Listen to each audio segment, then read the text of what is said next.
Alright, good afternoon everybody. Yes, I'm doing my presentation on the Terry Fox His Story book, which would be this one.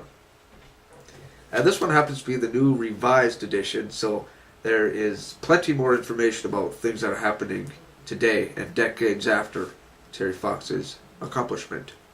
Now the book is primarily about Terry Fox and his accomplishment, what he did, how he got there, the events that took place, his family, his history. The author, Leslie Scrivener, was put on the Terry Fox case and told to follow him everywhere and record his run. And so by doing this, no, forget this stuff. We're gonna skip the boring crap. Terrence Stanley Fox was born July 28, 1958, in Winnipeg, Manitoba.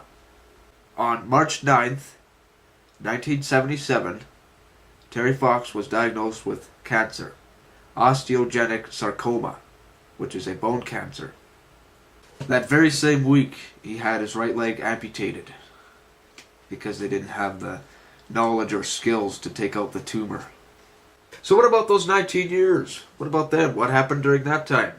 I made myself a script here to read off of, so don't mind me looking over there every so often. It's just on my computer.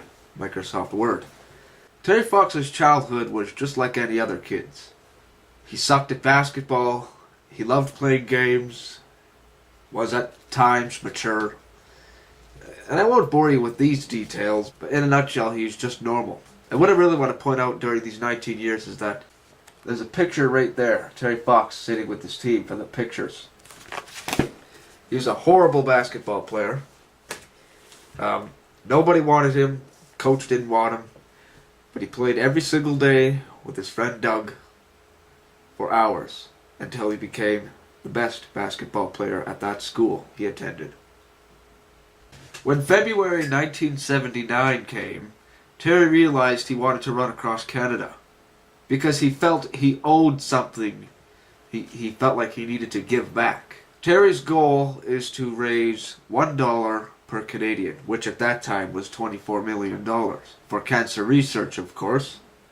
Before Terry starts his run, he needs to somehow figure out how he can get paid for this, or how to help him fund it. So he went to go to the Cancer Society to ask them for support, as well as Ford Motor Company for a donor vehicle. After he started running, a lot of other sponsors came into play as well. On April 12th, 1980, Terry Fox began his Marathon of Hope. To make the start official, he took his artificial leg, which of course he was very proud of. He didn't get a cosmetic cover-up of it at all. He always liked to show it and was very proud of his leg. He took it and he dipped it in the St. John's Harbor. He wanted to do that because it is the East Coast, and when he runs all the way to the West Coast, in BC, he wants to dip his leg in the Pacific Ocean. East to west. Now, I don't really want to talk about all the places that he visited, all the provinces he ran across, all the schools he went to, everywhere he spoke. That's going to take half an hour to explain all of that. One place I want to mention, however, is Quebec. As he ran through there, he received little support, as nobody knew who he was. People there tried repeatedly to run him off the road, hate him, didn't give any sort of recognition to him. So he hated Quebec a lot. He couldn't wait till he'd get out of there and into Ontario. Look at that, we're halfway done already. One other place which I want to talk about is Thunder Bay. This is very important. When Terry is running through Thunder Bay, he is forced to stop his run, forever, because of such agony and pain in the form of pressure, stinging and throbbing. He has chest pains, headaches, coughing, throat pains, neck pains, 15 pairs of eyes, which of course means he can't see straight, hurting and bleeding stump, broken valves in his artificial leg causing his ride to be as soft as bricks. And so after all that suffering, he suffered like that for quite some time because he didn't want to stop. He ordered Doug, which was his driver of course, to take him to the doctor. And after long arguments and Frustration, the doctors finally told Terry he has cancer back, but this time it's in his lungs. After the country of Canada realizes Terry can't run anymore, he receives a bunch of awards in the Order of Canada and a few other orders as well. He also gets promised by Isidore Sharp that there will be fundraisers and an annual Terry Fox run every year held in his name, Terry Fox. There's also a nationwide telethon hosted by CTV, whom raised over $10 million for cancer research in Terry's name. They're like, now you're getting bored, I know, so I'll skip the details once again, the very fine ones that we don't need to know in a summary. But Terry has met his goal. He himself has raised $24 million. And would you believe that? We're at the end of chapters 8 to 12 already. The last section of the book, chapters 13 to 16, is, kind of devastating. At the very beginning of this chapter is very dim, because Terry Fox dies before dawn on June 28th, 1981. He died in the Royal Columbian Hospital in BC. It was exactly 1 month before his 23rd birthday. 23, what an awful number. How did he die, you may ask? Well, I shall tell you. He developed pneumonia and slipped into a coma. The doctor said he had no chance, and he only lasted 2 weeks. Then he died, peacefully, pain-free. After Terry Fox died, the book is about all the little things that took place afterwards, like the continuing on of the Terry Fox goal, just with him not there. Setting up things like stores, statues, playgrounds, buildings, new businesses, bakeries, highways, fundraisers. Terry Fox runs donations, traveling, and the list goes on. To save time, I shall skip that list. Once again. Also in this chapter that I think I should list in a summary is that Betty and Rolly, or Terry Fox's parents, they set out to retrace Terry's footsteps. Every single step. From start to end. Every step, every place he visited, every chair he ever sat in, every podium he stood behind. His parents retraced it all, and they enjoyed it actually. Until near the end, when Betty contracted pneumonia and had to be hospitalized for 2 weeks. She was seriously ill, but she did survive. A lot of the Fox family went to work for the Terry Fox Foundation, which I forgot to mention. The Terry Fox Foundation was established to organize all the events and such that were going on and help raise more money for, you guessed it, cancer research. Fun fact number 1. Actually, the only one. Since a bunch of the Foxes joined the Terry Fox Foundation, they worked very hard to reduce the operation costs from 30% to 13.4%, and then to today's 16%, which means for every $1 donated Canadian, 84 cents went to cancer research. Now enough of this. I know you're saying enough of this. I'm bored. Get out of here. That's it for my short summary of the book, Terry Fox, His Story. Once again, written by Leslie Scrivener.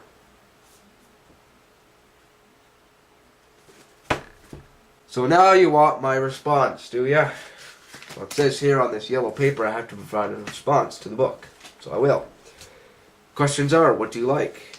Okay, well the part I really like about the book is how determined, hardworking, confident, and hopeful Terry Fox is during the entire time of his expedition, so to speak. Even during excruciating pain. What do you dislike? The only things I dislike are the time when he was in Quebec and no one gave a crap about him, and also how he never received any recognition for his run when he was forced to quit. Do you recommend this book? Oh, why yes, I do recommend this book. If you're looking to get a greater understanding of Terry Fox and the events that took place during his Marathon of Hope or expedition, whatever you want to call it, or, you know, how he died, his childhood, certain bad things that happened, you know, just a general understanding, I do reckon this book, very much so. Well, who might be interested? Like I said, people who want a better understanding would be interested in this book. See, if you like sports or athletics, you'll be interested in this book. Mr. Terry Fox is arguably the most famous Canadian in history. He's Canada's greatest hero. He's turned a lot of lives around. And people never saw disability, they saw ability, which is on page 227, that's a quote. And for chapter 16, that entire chapter is quotes. Also, another thing you guys wanted was a rewrite of a scene in the perspective of a different character. That's one of the options on this paper. I'm going to rewrite the Quebec scene from the perspective of Doug, Terry's driver and friend. Now, the Quebec scene is not talked about very much. Terry just says it was the worst place to be, and Doug never said anything. They just wanted to get the hell out of there and move on. I made this up, of course. As we arrived in Quebec, I immediately learnt that people have no idea about the Marathon of Hope and they do not speak English. Running through Quebec was hell on Terry. I sometimes read his diary, and yes, Terry did have a diary. He wrote in it every night. And I could see in the way he wrote things, like it was the worst place to be because nobody knows about me and they try to run me off the road all the time. I couldn't wait to get out of Quebec and into Ontario because I knew it was going to be good there. That's also a quote, and that is on page unknown. Can you tell that he's stressed and aggravated about this place? Don't get me wrong, I want to get the hell out of here as well. Doug Allward, Terry's driver. That was my rewrite of a scene. Not very long, as the way you guys like it. And, well, this brings me to an end of my decent presentation here of the book Terry Fox, His Story, once again, by Leslie Scrivener. I hope you enjoyed this video blog, or whatever you guys call it, and let's keep working to find a cure for cancer. Because Canada's greatest hero / athlete of all time is counting on us. And you. And since you guys probably think I'm a liar, and I stole my information off the internet, here's a little bit of proof for you. This here is my booklet that I write in. There's my English stuff. Terry Fox, His Story. I started writing notes down at chapter 9 and beyond. This book has 16 chapters. So as I read, I jot note stuff down. As I read. This page is left blank, I don't know why.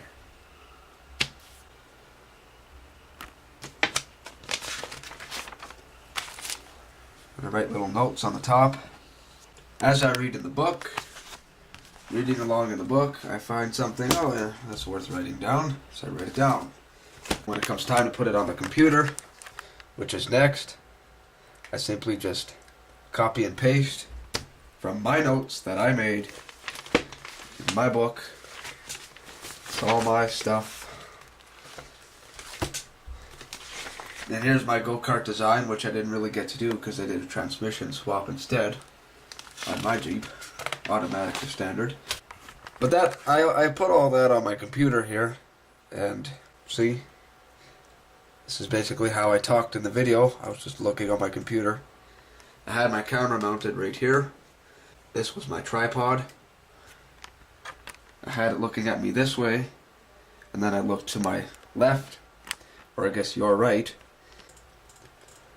I also used the help of my first and second journal entry, since I didn't make any notes on that as well.